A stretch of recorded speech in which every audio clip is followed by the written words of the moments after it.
আসসালামু আলাইকুম।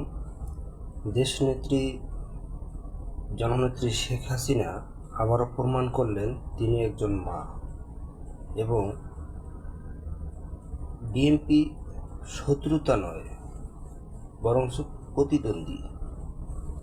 সে রাজনৈতিক প্রতিদ্বন্দ্বী, তার সাথে শত্রুতা নয়, পারিবারিক কিন্তু তাদের একটা সম্পর্ক আছে। যদি আগের কোনো ভিডিও দেখেন বা আগের কোনো দেখেন যে শেখ হাসিনা এবং চেয়ারপারসন বেগম খালেদা জিয়া, এরশাদ, এরা কিন্তু এই সব যে দেশনায়ক ছিল, এরা কিন্তু সবাই এক এক টেবিলে ভাত খেত, তাই না? যাক, বেগম খালেদা জিয়া ইন্তেকাল করায় ইন্ডিয়া বশত আমাদের জননেত্রী শেখ হাসিনা সে অনেক মর্মাহত হয়েছে এবং অনেক শোকাহত হয়েছে। সে নিজেও বুঝতে পারছে, কারণ জননেত্রী বেগম খালেদা জিয়ার এই দেশে অবদান আছে কম বেশি। দুইজন নারী নেত্রী, তাদের অবদান আমরা কখনোই বলবো না।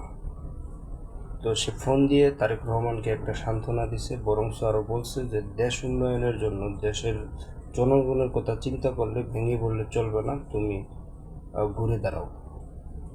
ঠিক আছে, তাকে আরও সাহস দিছে। তো সবাই ভালো থাকবেন, সুস্থ থাকবেন। আসসালামু আলাইকুম।